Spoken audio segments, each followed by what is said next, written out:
राजस्थान का हस्तशिल्प बेजोड़ है, लिहाजा राज्य सरकार लगातार प्रयास कर रही है ताकि राजस्थान के हस्तकला उद्योग को और भी ज्यादा बढ़ावा दिया जा सके।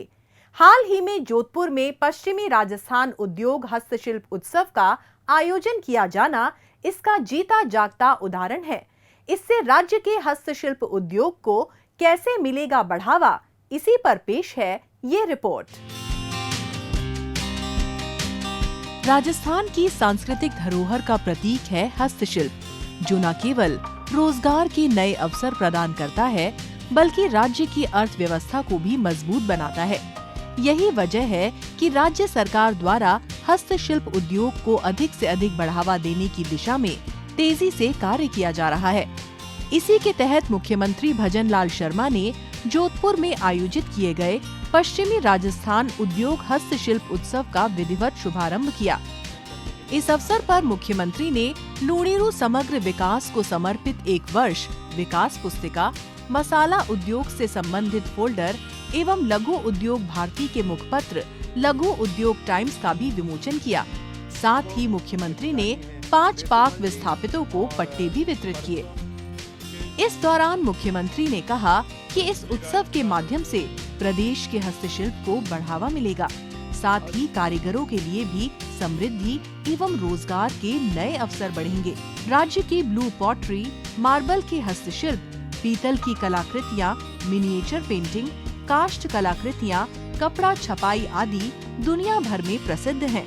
ऐसे में ये उत्सव प्रदेश की अद्भुत हस्तशिल्प कला के संरक्षण एवं संवर्धन का एक सशक्त मंच प्रदान कर रहा है। मुख्यमंत्री ने कहा कि राज्य सरकार ने लघु, मध्यम और बड़े उद्योगों को बढ़ावा देने के लिए नई और प्रभावी नीतियां तैयार की हैं और स्टार्टअप क्षेत्र में भी नवाचार को प्रोत्साहित कर रही है। उन्होंने कहा कि हस्तशिल्प के संरक्षण एवं संवर्धन से विकसित राजस्थान और आपणों अग्रणी राजस्थान का विजन साकार रूप लेगा। इसके साथ ही मुख्यमंत्री ने कहा कि प्रदेश के 6 लाख से ज्यादा शिल्पकारों और कारीगरों के लिए हस्तशिल्प के क्षेत्र में प्रगति के नए रास्ते खोले जा रहे हैं। सरकार ने इस दिशा में कई कदम उठाए हैं, जिनमें कारीगरों के लिए बुनियादी ढांचे के विकास से लेकर प्रशिक्षण और विपणन जैसे अवसर प्रदान करने की व्यवस्था की गई है। उन्होंने कहा कि राज्य सरकार प्रदेश के शिल्पकारों और कारीगरों को राष्ट्रीय और अंतर्राष्ट्रीय स्तर पर पहचान देने के लिए कौशल विकास को बढ़ावा दे रही है। हाल ही में राजस्थान निर्यात संवर्धन नीति 2024 और एक जिला एक उत्पाद नीति जैसी पहल की गई है। मुख्यमंत्री ने कहा कि प्रदेश में हस्तशिल्प को बढ़ावा देने के उद्देश्य से प्रदर्शनी, कार्यशाला, सेमिनार आदि के आयोजन के लिए जयपुर में पीएम यूनिटी मॉल की स्थापना की जाएगी। साथ ही प्रदेश में हस्तशिल्प, हैंडलूम और एमएसएमई के 50 नए क्लस्टर विकसित किए जाएंगे। उन्होंने कहा कि माटी कला से जुड़े प्रदेश के कलाकारों के उत्थान के लिए माटी कला उत्कृष्टता केंद्र, चयनित खादी ग्रामोद्योग संस्थाओं एवं समितियों के साथ ही बुनकर संघ से जुड़े बुनकरों को ऋण एवं सहायता उपलब्ध करवाना, नई पर्यटन इकाई नीति जैसे निर्णयों से हमारे शिल्पकारों को बढ़ावा मिलेगा। मुख्यमंत्री ने उत्सव के केंद्रीय पांडाल एवं बेट द्वारका का अवलोकन भी किया।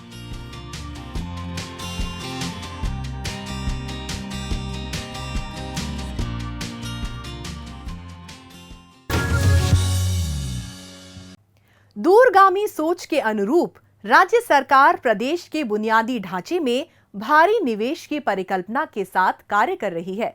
इसी के अंतर्गत राज्य सरकार द्वारा 2 प्रतिष्ठित बैंकों के साथ एमओयू किए गए हैं। इससे विकसित राजस्थान के संकल्प को साकार करने में किस प्रकार मिलेगी मदद, इसी को बतलाती पेश है हमारी ये रिपोर्ट। राज्य सरकार ने अमृत कालखंड विकसित राजस्थान 2047 के तहत 5 वर्षों की कार्य योजना बनाकर सर्वजन हिताय आधारित समावेशी विकास का लक्ष्य रखा है। राज्य सरकार ने इस कार्य योजना के तहत भविष्य के लिए 10 संकल्प निर्धारित किए हैं, जिसके तहत बुनियादी ढांचे का विकास करना और प्रदेश की अर्थव्यवस्था को $350 बिलियन पर पहुंचाना तय किया गया है। इसी के अंतर्गत मुख्यमंत्री निवास पर आयोजित एक कार्यक्रम के दौरान मुख्यमंत्री भजनलाल शर्मा की मौजूदगी में राज्य सरकार ने बैंक ऑफ बड़ौदा और बैंक ऑफ महाराष्ट्र के साथ 2 MOU पर हस्ताक्षर किए। इस अवसर पर मुख्यमंत्री ने कहा कि इन MOU के अनुसार बैंक ऑफ बड़ौदा अगले 6 वर्षों यानी 31 मार्च 2030 तक प्रति वर्ष 20,000 करोड़ रुपए का ऋण प्रदान करेगा। इसके साथ ही बैंक ऑफ महाराष्ट्र भी प्रति वर्ष 10,000 करोड़ रुपए का ऋण उपलब्ध कराएगा। ये धनराशि राजस्थान सरकार की विभिन्न परियोजनाओं, विशेषकर आधारभूत ढांचा क्षेत्र जैसे बिजली एवं नवीकरणीय ऊर्जा, सड़क, पेयजल और स्वच्छता के लिए उपयोग में ली जाएगी। इसके अलावा मुख्यमंत्री ने कहा कि ये गर्व का विषय है कि बैंक ऑफ बड़ौदा और बैंक ऑफ महाराष्ट्र जैसे देश के प्रतिष्ठित बैंक अब राजस्थान की विकास यात्रा में भागीदार बनने जा रहे हैं। प्रदेश के आधारभूत ढांचे को सशक्त करने की दिशा में बैंक ऑफ बड़ौदा और बैंक ऑफ महाराष्ट्र का ये सहयोग एक बड़ा कदम है।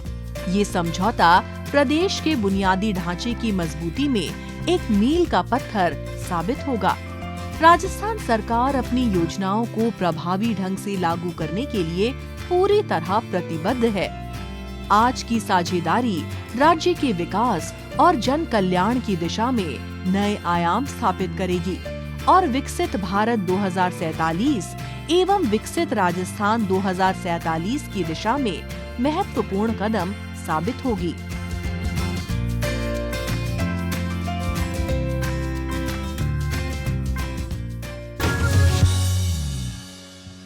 आइए अब डालते हैं एक नजर कुछ और खबरों पर।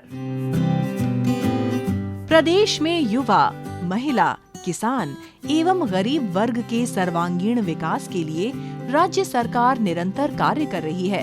इसी के तहत मुख्यमंत्री भजनलाल शर्मा द्वारा जयपुर स्थित मुख्यमंत्री निवास पर लंबित नीतियों, योजनाओं एवं अधिनियमों की समीक्षा बैठक बुलाई गई। इस अवसर पर मुख्यमंत्री ने कहा कि राज्य सरकार 8 करोड़ प्रदेशवासियों के चहुमुखी विकास और कल्याण के लिए कृत संकल्पित होकर कार्य कर रही है। उन्होंने कहा कि नीतियों एवं योजनाओं के माध्यम से जनता को सुशासन देना ही राज्य सरकार की सर्वोच्च प्राथमिकता है। मुख्यमंत्री ने कहा कि राज्य सरकार शीघ्र ही राजस्थान सहकारिता अधिनियम 2025 लेकर आएगी, जिसमें पारदर्शिता और जवाबदेहिता सुनिश्चित करने वाले प्रावधान जोड़े जाएंगे। उन्होंने कहा कि सहकारी संस्थाओं से कई क्षेत्रों में बड़ी संख्या में लोग जुड़े हुए हैं। ये एक ऐसा क्षेत्र है जिसमें रोजगार की अपार संभावनाएं मौजूद हैं। इस दौरान मुख्यमंत्री ने अधिकारियों को सहकारिता बैंक एवं वित्तीय संस्थानों की नियमित ऑडिट करने के संबंध में नए अधिनियम में प्रावधानों को जोड़ने के लिए निर्देश दिए, ताकि ये संस्थाएं सुचारू रूप से संचालित हों। उन्होंने गृह निर्माण सहकारी समितियों के पंजीकरण के संबंध में भी सुस्पष्ट प्रावधान शामिल करने के लिए निर्देशित किया। इसके साथ साथ मुख्यमंत्री ने कहा कि युवाओं का सर्वांगीण विकास राज्य सरकार की प्रमुख प्राथमिकताओं में शामिल है। इसी क्रम में राज्य सरकार शीघ्र ही युवा नीति लाने जा रही है। उन्होंने खेल एवं युवा मामलात विभाग के अधिकारियों को इस नीति में युवाओं की आवश्यकताओं एवं आशाओं के दृष्टिगत प्रावधानों को समाहित करने के निर्देश दिए हैं। उन्होंने कहा कि खेल नीति में खिलाड़ियों को बेहतरीन प्रदर्शन के आधार पर प्रोत्साहन देते हुए उन्हें संबल देने के विशेष प्रावधान किए जाएं। नीति के प्रावधान आकर्षक होने के साथ साथ व्यावहारिक भी हों। मुख्यमंत्री ने खिलाड़ियों के दस्तावेज सत्यापन के संबंध में एक नोडल विभाग के निर्धारण के निर्देश भी प्रदान किए। साथ ही उन्होंने खिलाड़ियों से संबंधित सभी रिकॉर्ड्स के संधारण करने के लिए भी निर्देशित किया। इसके अलावा मुख्यमंत्री ने प्रस्तावित वैट अधिनियम और आबकारी कानून के संदर्भ में अधिकारियों को अन्य राज्यों में लागू कानूनों का अध्ययन करते हुए नवाचारों को समाहित करने के निर्देश दिए। मुख्यमंत्री ने स्टेट स्किल पॉलिसी में युवाओं को आत्मनिर्भर बनाने संबंधी प्रावधान जोड़ने के लिए भी निर्देशित किया।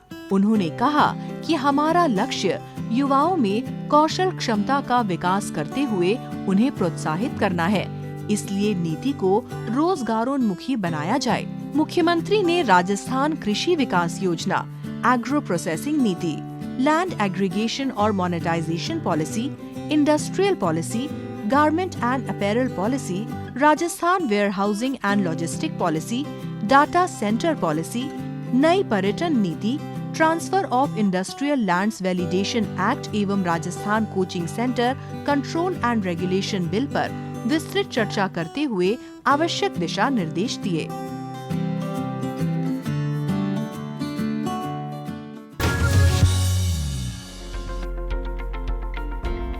मुख्यमंत्री भजनलाल शर्मा ने जयपुर स्थित मुख्यमंत्री निवास पर नए आपराधिक कानूनों के संबंध में गृह विभाग की उच्च स्तरीय बैठक बुलाई। इस अवसर पर मुख्यमंत्री ने कहा कि नए आपराधिक कानूनों का प्रदेश में प्रभावी क्रियान्वयन हो रहा है।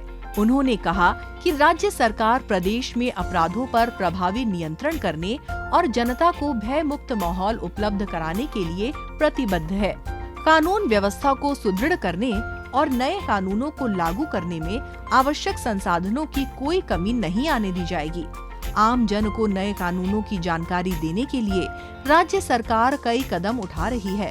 राज्य की 11,000 से अधिक ग्राम पंचायतों में विशेष ग्राम सभाओं के माध्यम से नए कानूनों की जानकारी दी गई है। प्रदेश में महिला एवं बाल सुरक्षा संबंधी प्रावधानों के बारे में पुस्तकें तैयार करवाकर वितरित की गई हैं। राजस्थान पुलिस की राजकॉप एप्लीकेशन में भी नए कानूनों के संबंध में जानकारी उपलब्ध कराई गई है। सोशल मीडिया और पंपलेट और पोस्टर के माध्यम से इनका व्यापक प्रचार प्रसार किया जा रहा है।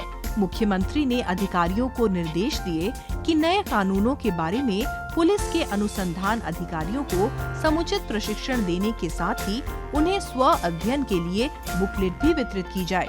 प्रदेश के उच्च माध्यमिक विद्यालयों एवं महाविद्यालयों में नए कानूनों के संबंध में सामान्य ज्ञान परीक्षा का आयोजन कराया जाए, जिससे युवाओं में इनको लेकर जागरूकता बढ़े।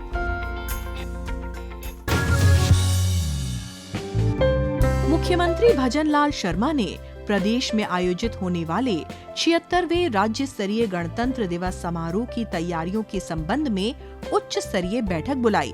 बैठक के दौरान मुख्यमंत्री ने कहा कि गणतंत्र दिवस का राज्य स्तरीय समारोह हर वर्ष की भांति इस वर्ष भी हर्षोल्लास के साथ भव्य और परंपरागत रूप से आयोजित किया जाएगा।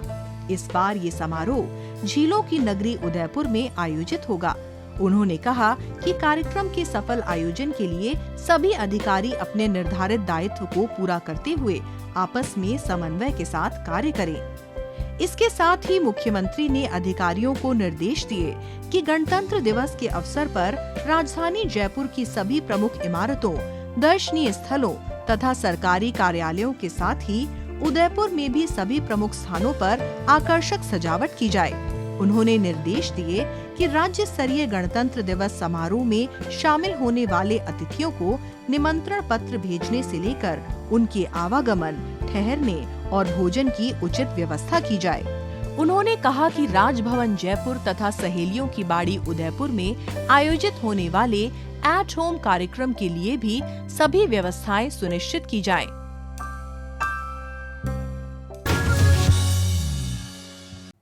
राजस्थान डायरी में आज बस इतना ही। अगले हफ्ते राज्य की नई गतिविधियों की जानकारी के साथ हम फिर होंगे हाजिर। तब तक के लिए दीजिए इजाजत। नमस्कार।